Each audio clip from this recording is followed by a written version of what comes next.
नमस्कार दोस्तों।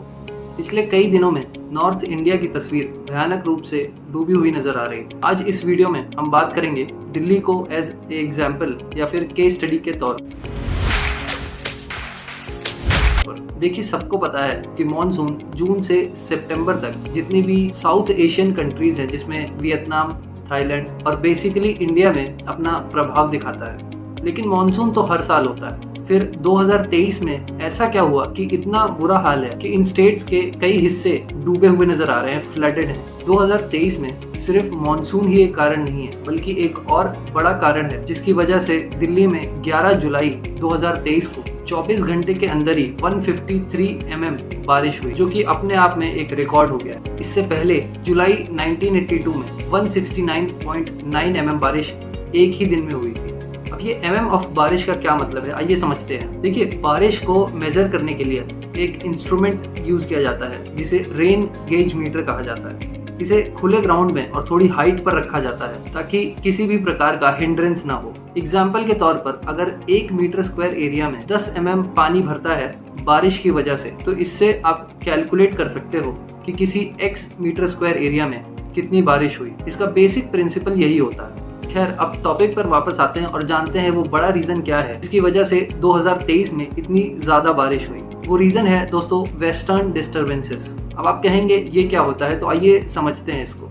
ये फिनोमिना मेडिटेरेनियन सी पर स्टार्ट होता है। इसके आसपास एक लो प्रेशर एरिया क्रिएट होता है और जो हवाएं यहाँ प्रेजेंट होती हैं वो वेस्टर्न जेट स्ट्रीम की मदद से ईस्ट की तरफ बढ़ती हैं और जब हिमालयाज पर पहुंचती हैं तो वहाँ भारी मात्रा में स्नोफॉल देखने को मिलती है, जिसकी वजह से नॉर्थ इंडिया में काफी ज्यादा बारिश होती है।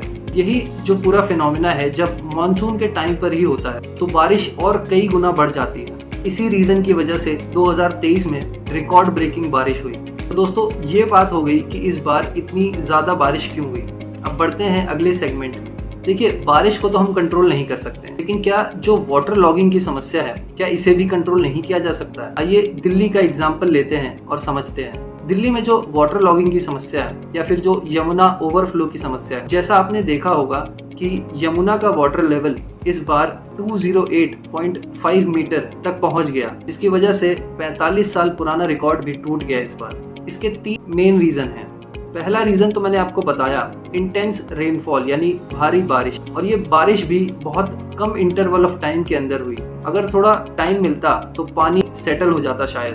दूसरा रीजन है हथनीकुंड डैम। देखिए, इसको लेकर काफी पॉलिटिक्स हुई दिल्ली गवर्नमेंट और सेंट्रल गवर्नमेंट के बीच, लेकिन मैं इसको पॉलिटिकल एस्पेक्ट से नहीं देखूंगा। जनरली हथनीकुंड डैम से 352 क्यूसेक पानी का बहाव होता है यमुना में। 1 क्यूसेक का मतलब 28 लीटर पानी पर सेकेंड होता है, तो 352 क्यूसेक का मतलब हुआ लगभग 9,856 लीटर पानी पर सेकेंड। लेकिन क्योंकि हरियाणा में भी इस बार काफी भारी बारिश हुई, तो ये 352 क्यूसेक का जो नंबर है इस बार काफी बढ़ गया था हथनीकुंड डैम से यमुना रिवर में। और यमुना का लेवल इस रीजन की वजह से भी एक रिकॉर्ड ही बन गया इस साल।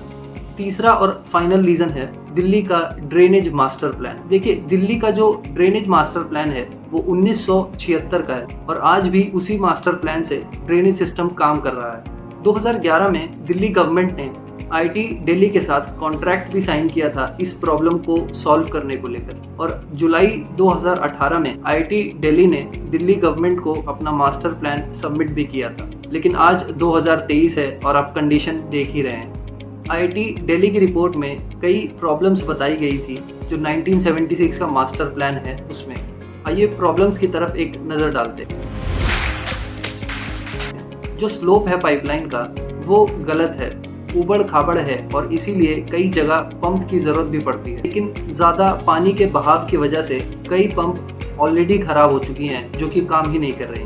इसके अलावा रिपोर्ट में लगभग 201 ड्रेनेजेस की बात की गई है, लेकिन जब एनजीटी की रिपोर्ट सामने आई तब पता चला कि इन 201 में से केवल 183 ड्रेनेजेस ही सही से काम कर रहे हैं, बाकी सब एनक्रोच्ड हैं, यानी आसान शब्दों में चोक हो चुके हैं। इसके रीजन बताए जाते हैं अनप्लैन्ड अर्बनाइजेशन को और जो लोग यमुना के तट पर बसे हुए हैं दिल्ली में। आखिरी समस्या ये है कि जो बारिश की वजह से आने वाला पानी है और घरों से आने वाला यूज्ड वाटर और कचरा यानी सीवेज, वो दोनों जुड़े हुए हैं। एक पॉइंट पर आके पाइपलाइन सेम हो जाती है और जब भारी बारिश होती है तो इसी की वजह से पूरा ड्रेनेज सिस्टम एनक्रोच हो जाता है, आसान शब्दों में कहें तो चोक हो जाता है। ये थे वो रीजंस जिनकी वजह से दिल्ली में वाटर लॉगिंग और यमुना रिवर ओवरफ्लो की समस्या पैदा होती है। आइए अब कुछ सॉल्यूशंस की तरफ भी नजर डालते हैं। पहला है डीकॉन्क्रीटाइजेशन।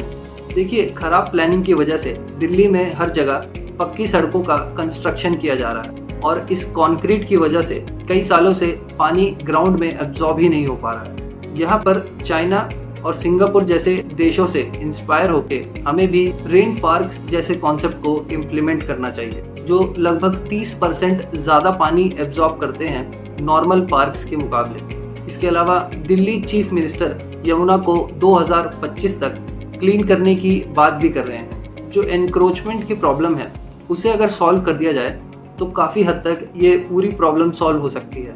और आखिरी में ट्री प्लांटेशन। जितने ज़्यादा पेड़ होंगे उतना ही ज़्यादा पानी एब्जॉर्ब हो जाएगा, क्योंकि पेड़ अपनी लीव्स और रूट से पानी एब्जॉर्ब करते हैं। इस वीडियो को यहीं समाप्त करता हूँ। वीडियो देखने के लिए आपका बहुत बहुत धन्यवाद दोस्तों। मिलते हैं अगले वीडियो में।